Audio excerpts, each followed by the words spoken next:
5 years had passed since that stormy night when Eliza Thorne stood in Harlan Blackwood's doorway, offered her forgiveness, and walked back into the rain without looking back.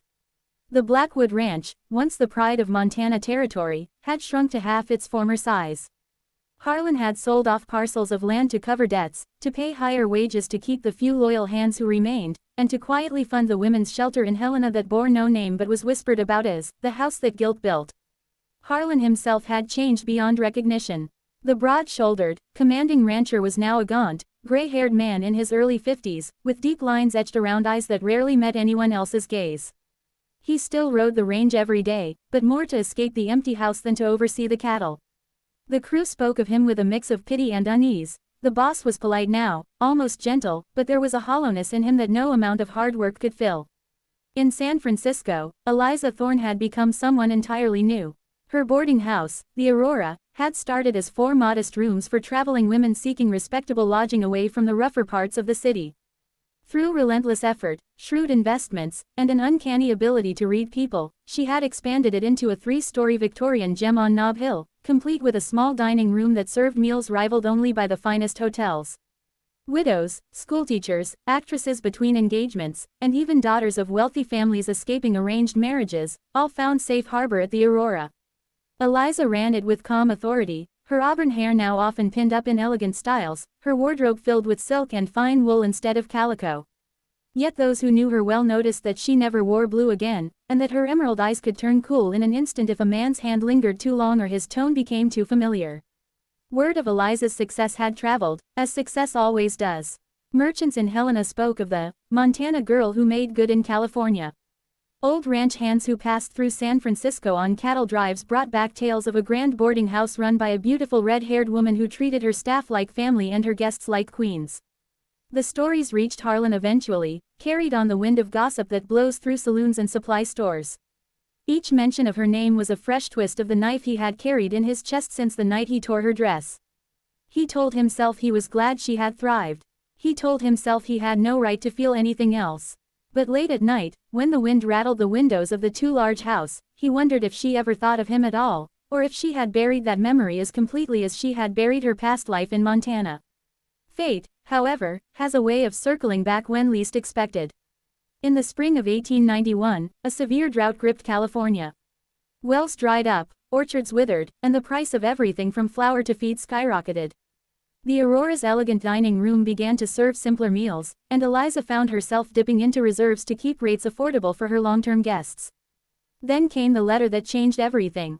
It was delivered by a dusty rider who had come all the way from Montana, bearing the seal of a Helena law office. Eliza opened it in her private sitting room, the afternoon sun slanting through lace curtains. The letter informed her that her late father's old gambling debts she believed long settled or forgotten, had resurfaced in the form of a promissory note held by a persistent creditor. The amount was staggering, $12,000, plus compounded interest that brought it closer to 18. If not paid within 90 days, the creditor intended to seize assets, and somehow, through old records and relentless digging, he had linked Eliza as the sole surviving heir responsible for settlement. The boarding house, her life's work, was at risk. Eliza sat motionless for a long while, the letter trembling slightly in her hand. She had built walls around her heart, brick by brick, since that night on the ranch. She had sworn never to need help from any man again, especially not one tied to her past. But $18,000 was more than she could raise in 3 months, even if she mortgaged the Aurora to the hilt. Pride warred with practicality through sleepless nights. Finally, she made a decision born of desperation rather than desire. She wrote a letter of her own, formal, concise, devoid of warmth, and addressed it to Harlan Blackwood, Blackwood Ranch, Montana Territory. Harlan received it on a blistering July day, handed to him by the post rider with no comment. He took it to the porch, sat in the old rocking chair that had once been his wife's, and slit the envelope with a pocket knife that shook in his weathered hand. The handwriting was elegant, unmistakably hers. Mr. Blackwood, I hope this finds you in good health. Circumstances beyond my control have arisen requiring a substantial loan of $18,000. Repayment with reasonable interest would commence within 5 years, secured against property I own in San Francisco. Given your resources and our prior acquaintance, I am inquiring whether you would consider extending such a loan. Terms can be negotiated through attorneys to ensure propriety. I await your reply. Respectfully, Eliza Thorne. Harlan read it 3 times, then a 4th. There was no mention of the past, no accusation, no plea, only a business proposition wrapped in ice. He felt something crack open inside his chest, a mixture of hope and dread.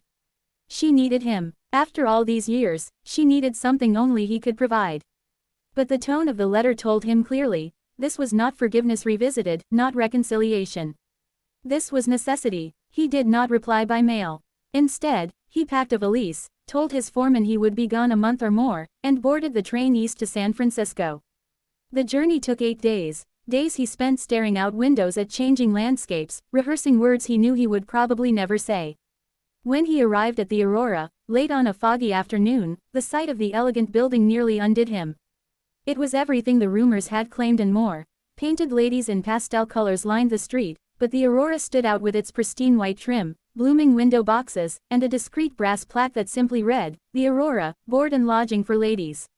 Harlan stood across the street for nearly an hour, hat in hand,